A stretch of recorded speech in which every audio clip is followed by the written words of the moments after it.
اعوذ باللہ من الشیطان الرجیم بسم اللہ الرحمن الرحیم سيقول لك المخلفون من الأعراب شغلتنا أموالنا وأهلنا فاستغفر لنا۔ قرآن کریم فرقان حمید کی سورۃ الفتح کا دوسرا رکوع ہے۔ اس سے قبل رکوع کے اندر اللہ تبارک و تعالیٰ نے جس سال خواب دیکھا تھا اسی سال عمرے کی نیت سے نکلے تھے، اور پھر بیعت رضوان کے نام سے بیعت بھی ہوئی تھی۔ اللہ تعالیٰ نے اس کا ذکر کیا، اور اس عمرے کے لیے جاتے وقت جو لوگ ساتھ تھے، اور بعض میں وہ لوگ جنہوں نے اپنے ذاتی مفاد کے خاطر، ذاتی غرض کے خاطر پیغمبر کریم صلی اللہ علیہ وسلم کے ساتھ اس سفر میں نہ جا سکے، اللہ تعالیٰ نے بذریعے وحی پیغمبر کریم صلی اللہ علیہ وسلم کو اطلاع دی کہ یہ لوگ جو پیچھے رہ گئے ہیں یہ آپ کے پاس آئیں گے، چونکہ یہ اعتقادی منافق ہیں۔ اور پھر انہوں نے اپنی مصروفیات کو بتایا کہ جس مصروفیت کی وجہ سے ہم آپ کے ساتھ شریک نہ ہو سکے، چونکہ دین سے ان کا کوئی تعلق نہیں تھا، وہ ذاتی مفاد کے خاطر پیچھے بیٹھ گئے تھے۔ سیقول لک المخلفون، عنقریب جو لوگ پیچھے رہ گئے ہیں وہ کہیں گے، من الاعرابی جو دیہاتی تھے، گاؤں والے تھے، جب فتح مکہ پیغمبر کریم صلی اللہ علیہ وسلم عمرے کے لیے جا رہے تھے، جس سال آپ نے خواب دیکھا تھا سن 6 ہجری میں، پھر ارد گرد کے جو لوگ تھے، گاؤں والے تھے، پیغمبر کریم صلی اللہ علیہ وسلم نے ان کو بھی کہا آپ ہمارے ساتھ چلیں۔ جو رہ گئے تھے انہوں نے کیا کہا، شغلتنا اموالنا و اہلنا، ہمیں مشغول کر دیا ہمارے مال نے اور ہمارے خاندان نے، کہ ہمارے جانور تھے، مویشی تھے، ان کو ساتھ سنبھال لینے والا کوئی نہیں تھا، اور ہمارے گھر کے اندر کوئی نہیں تھا جو پیچھے ان کی ذمہ داری سنبھال سکے۔ یہ مصروفیات تھی جس کی وجہ سے وہ لوگ نہیں جا سکے۔ فاستغفر لنا، اے پیغمبر آپ ہمارے لیے استغفار کریں۔ جب آپ ہمارے لیے استغفار کریں گے، اپنے خدا سے گناہ بخشوائیں گے تو ہم صاف ہو جائیں گے۔ یقولون بألسنتہم ما لیس فی قلوبہم، آگے اللہ تعالیٰ ان کی منافقت کا ذکر کر رہے ہیں کہ وہ اپنی زبان سے جو کہتے ہیں وہ دل میں نہیں ہے، کہ دل میں ایک ہوتا ہے کہ انسان کو تکلیف ہو، احساس ہو، وہ نہیں ہے، صرف یہ زبان سے کہہ رہے ہیں آپ کو۔ قل فمن یملک لکم من اللہ شیئا ان اراد بکم ضرا او اراد بکم نفعا، اے پیغمبر آپ ان کو کہہ دیجئے کون ہے تمہارے لیے اللہ کے علاوہ کسی چیز کا مالک، ان اراد بکم ضرا، اگر اللہ تعالیٰ تمہارے ساتھ نقصان چاہے، او اراد بکم نفعا، یا تمہارے ساتھ نفع چاہے۔ بل کان اللہ بما تعملون خبیرا، بلکہ اللہ تعالیٰ فرماتے جو کچھ وہ کرتے ہیں اللہ کی ذات کو خبر ہے۔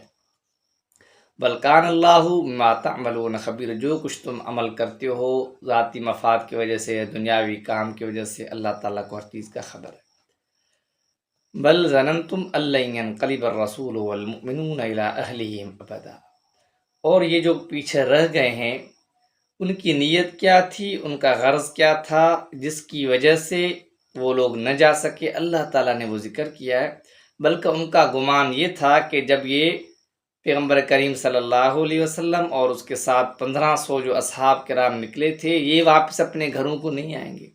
مشرکین مکہ ان کو ختم کر دیں گے۔ بل ظلمتم، بلکہ تمہارا گمان تو یہ تھا، اللہ ینقلب الرسول، رسول تو واپس لوٹ کر نہیں آئے گا،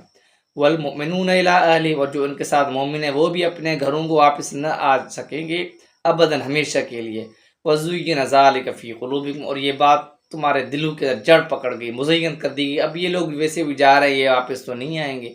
وظننتم ظن السوء، آگے اللہ تعالیٰ فرماتے ہیں کہ یہ بہت ہی برا ہے جو تم نے سوچا، بدگمانی جو ہے، وکنتم قوما بورا، اور تم ہلاک ہونے والے ہو۔ ایک دن کے دل کے اندر ایک گمان بیٹھ گیا تو، اور یہ بہت برا گمان ہے، جو گمان ان کے جڑوں کے اندر جو انجر کر گیا، جس کی وجہ سے یہ لوگ پیغمبر کریم صلی اللہ علیہ وسلم کے ساتھ نہ جا سکے۔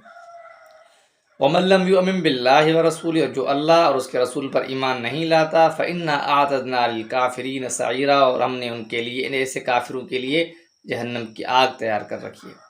وَلِلَّهِ مُلْكُ السَّمَاوَاتِ وَالْأَرْضِ، اللہ ہی کے لیے آسمان اور زمین کی بادشاہی ہے۔ یغفر لمن یشاء، جس کو چاہتا ہے اس کی مغفرت کرتا ہے، وَيُعَذِّبُ مَن یشاء، اور جس کو چاہتا ہے اس کو عذاب دیتا ہے۔ وَكَانَ اللَّهُ غَفُورًا رَحِیمًا، اللہ کی ذات بخشنے والی ہے، مہربان ہے۔ بندہ اللہ کی طرف آئے، رجوع کرے، توبہ طائب ہو، سیقول المخلفون اذا انطلقتم الی مغانم لتأخذوها ذرونا۔ اور اس کے بعد اللہ تبارک و تعالیٰ نے جب دوسری جنگ لگی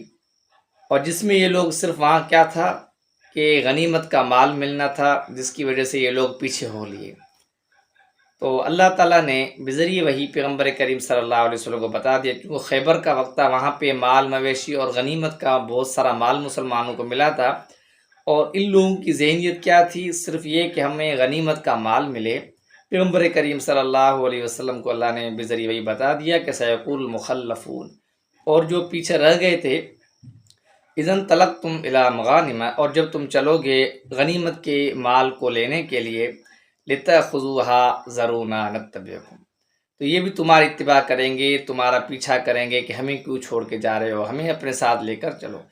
یریدون ان یبدلوا کلام اللہ، وہ چاہتے ہیں اللہ کے کلام کو تبدیل کرنا۔ قل لم تتبعونا، اے پیغمبر آپ ان کو کہہ دیجیے لم تتبعونا، آپ ہمارے ساتھ نہ چلیں، ہماری اتباع نہ کریں، ہمارے پیچھے نہ پڑیں۔ کذالکم قال اللہ منکم، اسی طرح اللہ نے اس سے قبل بھی اس طرح ارشاد فرمایا۔ فسیقولون، اور پھر وہ لوگ اس کے مد مقابل جب ان کو روکا جائے گا تو کہیں گے بل تحسدوننا، تم ہمارے ساتھ حسد کرتے ہو، بل کانوا لا یفقهون الا قلیلا، اور یہ بات بہت ہی کم لوگ سمجھتے ہیں۔ قل للمخلفین من الاعراب، آگے جو لوگ پیچھے رہ گئے تھے، اللہ تعالیٰ پیغمبر کریم صلی اللہ علیہ وسلم کو بتا رہے ہیں کہ پیغمبر جو گاؤں دیہات والے پیچھے رہ گئے تھے، آپ ان سے یہ کہیں ستدعون الی قوم اولی باس شدید، تمہیں ان قریب بلایا جائے گا ایسے قوم کے ساتھ لڑائی کے حساب سے، اولی باس شدید،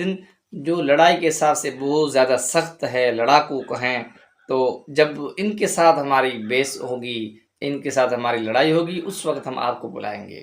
اور یہ روم اور فارس کے لوگ تھے، تو قاتلونہم، تم ان کے ساتھ لڑو، او یسلمون، یہاں کہ مسلمان ہو جائیں۔ فَإِن تُطِیعُوا، اگر تم اطاعت کرو گے، یؤتکم اللہ اجرا حسنا، اللہ تعالیٰ اس کے بدلے ڈبل ثواب آپ کو عنایت کریں گے۔ وَإِن تَتَوَلُّوا، اگر تم منہ موڑو گے، کما تولیتم من قبل، جس طرح اس سے قبل پہلے بھی آپ نے منہ موڑ لیا تھا، بہانے تلاش کیے تھے، يعذبكم عذاب علیما، اللہ تعالیٰ تمہیں دردناک عذاب دیں گے۔ اب جو لوگ پیچھے رہ گئے تھے، ان میں سے اللہ تعالیٰ نے چند افراد ایسے ہیں جن کو معذور بنایا ہے کہ جو نہ جا سکے، وہ